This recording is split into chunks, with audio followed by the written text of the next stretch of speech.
Oftentimes, when you're in logistics, in trucking, in transportation, as a freight broker, as an actual asset based carrier, you hear all kinds of stories of wild things going on, especially when it comes to border crossings and illegal activities that go on at border crossings.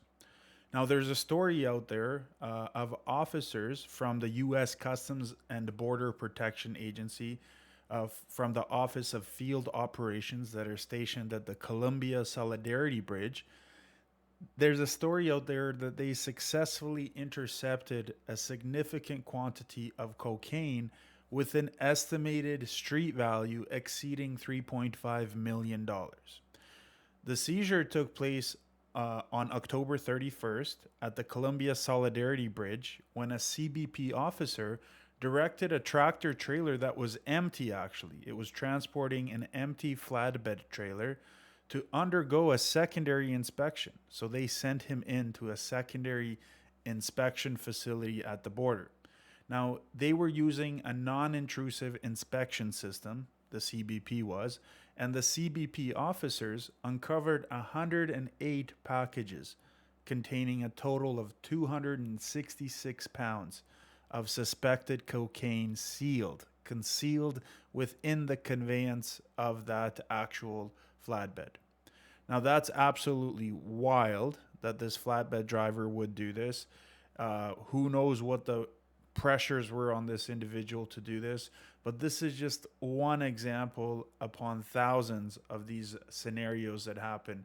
And oftentimes it's a lot more than $3.5 million in cocaine that you hear of the CBP doing this. And of course, also it happens on the way to Canada as well through the CBSA. They find these things all the time.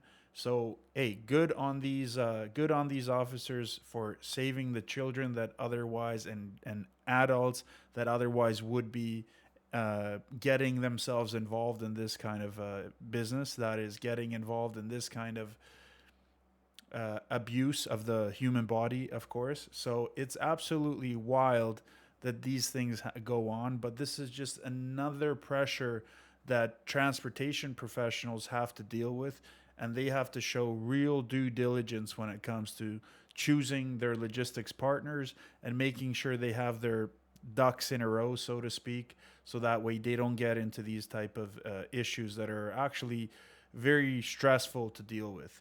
Every time I have a shipment that goes across the border, I am always thinking like, oh my goodness, okay, making sure that I do my due diligence on the carrier that's selected, making my due diligence happen when it comes to the shipper, the consignee, making sure everything kind of fits together so we don't run into such issues.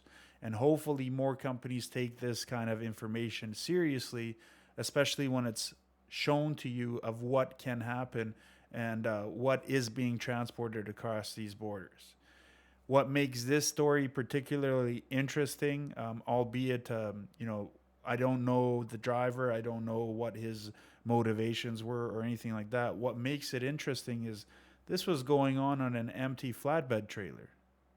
Now imagine reefers and dry vans and box trucks and so on and so forth, where there's more places where things can be hidden and placed. It's absolutely wild. Do you have any stories like this that you'd like to share with us? Hit us down in the comments. Let us know what you think. Let us know what you think of this story. If you have any wild stories, like I say, share with us, please.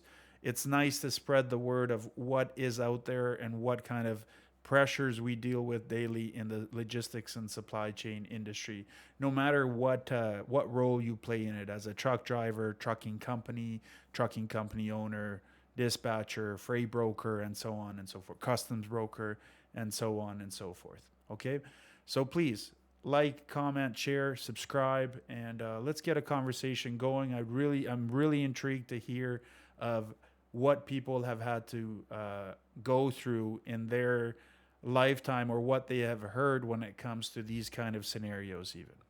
Thank you very much for listening, and keep on trucking. Cheers.